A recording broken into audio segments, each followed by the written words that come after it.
It all started in the hills, up above Prospect somewhere, out in the country where this gentleman lived with his two sons, and they had a small farm that they worked. And this, being America for tax reasons, they divided it up and made a partnership or a corporation. And each of the sons held 33%, and the father held 34%. And things were going along pretty well, but the young son was not happy being a farmer in Prospect. He wanted a little more excitement to his life. And let's face it, have you ever been to Prospect? It's not exactly the night spot of the area. And so he said, Dad, I've had it with this farming stuff. I'm too good for this. I want to cash out. I want to sell my share of the farm back to you guys and get out of here. So they made a trip down to the bank. And the dad took out a bunch of money and bought the shares, and the son signed them over and took his money and went across the street to the BMW dealer and immediately bought himself a little V28i. Threw whatever he had in it, and off he went to Portland. And he liked Portland. This was nightlife. This was excitement. And of course, with his fancy car and all that money that he had all kinds of friends gathered around him.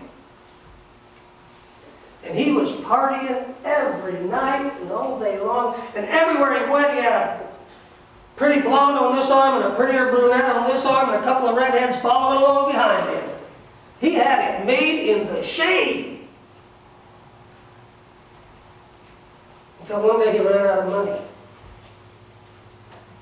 And it's kind of funny how he ran out of money and friends at exactly the same time. His friends just disappeared and went off looking for some other sucker they could play. He found out he couldn't make the car payments on that little 28i. He couldn't even pay the rent on his fancy apartment. So he had to sell the car at a loss and move into a cheaper apartment. And he still had to have some money to feed himself. But the only marketable skill he had was farming, and as valuable as farming is, John, don't take me wrong about this for a minute. You know, that's the most valuable job there is, but there's not a lot of farms in Portland. So the only job he could find was working at minimum wage, sweeping out the food court, cleaning up at the mall, the food court at the mall. And he still couldn't quite make ends meet. And one night as he was working, he started to throw this plate into the trash can, and there was half a hamburger on it. So he grabbed it because he was hungry, and he started eating it. And he took about 2 bites. He said to himself, "What am I doing? What is wrong with me? How could I have been so stupid? And here I am, eating from the garbage can because of my own stupidity." I mean, the undocumented aliens that my dad hires on the farm have a place to sleep and food to eat. And what have I got? A cheap one-room apartment and a garbage can.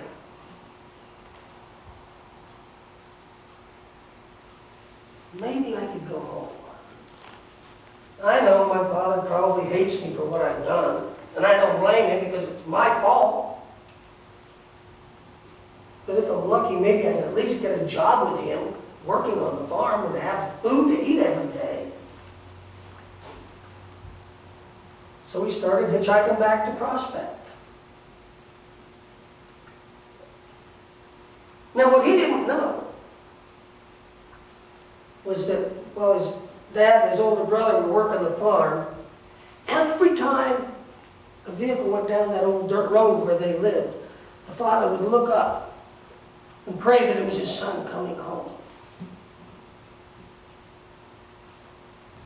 the only vehicle that ever really came by there was an occasional neighbor and the mail truck, which never brought him a letter from his son.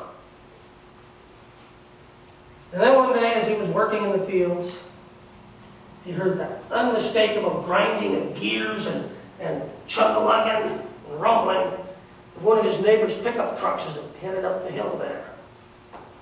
So he didn't really look up because he knew who it was. And then he heard a door slam. And he looked up at that point. And there was his son coming up the drive with his head hung with his tail between his legs, as they say. And the father jumps up and runs to his son, throws his arms around him, swings him around, and sets him on the ground and hugs him again. And then arm in arm, he takes him back to the house. And as the son is getting a shower and getting cleaned up, he calls in the workers and he says, "Light up the barbecue, break out the steaks. We're having a party. My son is home." And he called all the neighbors and said, "My son's home. Come on over." And they started the party. And then the older brother came in. He said, "What's going on?" And one of the workers said, "We're having a party because your brother came home." And the older son turns around and stomps away. And his father comes out and sees him and runs up to him. And the son turns around and he says, "How can you do this? What is wrong with you?" He says, "I've been here every day working my tail to the bones while he's out spending all your money on hookers and booze, and you throw a party for him? It ain't fair. Where's my party? I'm the one that's working." And his father said, "Son, you know I love you. And someday all of this will be all yours.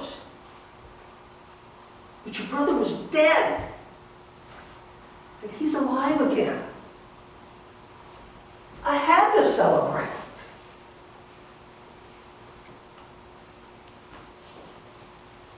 Probably one of the best known and most told and retold stories that Jesus ever told. And every one of us here, I'm sure, can relate to at least one person in that story.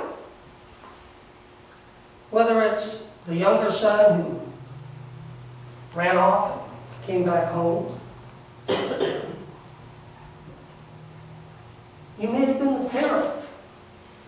As a parent, most of us have waited up till all hours of the night for our children to come home from their various activities. You may be the hard-working and responsible older brother whose younger brother seems to get all the attention even though he does absolutely nothing right. I have a brother like that.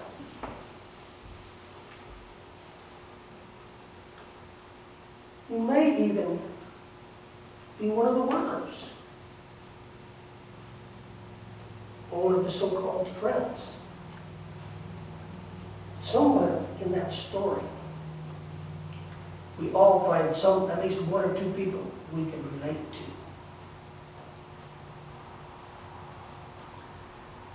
And like the older brother, there's absolutely nothing that you have done, can do, or will do to earn yourself an invitation to the party. We're here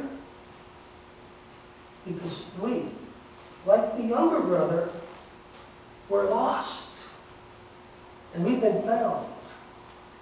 We're here not because of what we've done for Christ, but because of what Christ has done for us. Christ has invited us to this party, which leaves us with two options.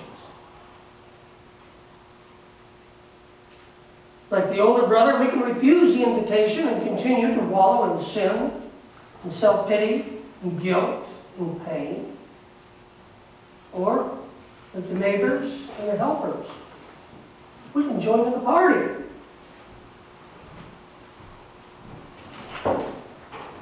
What'll it be? The table's set.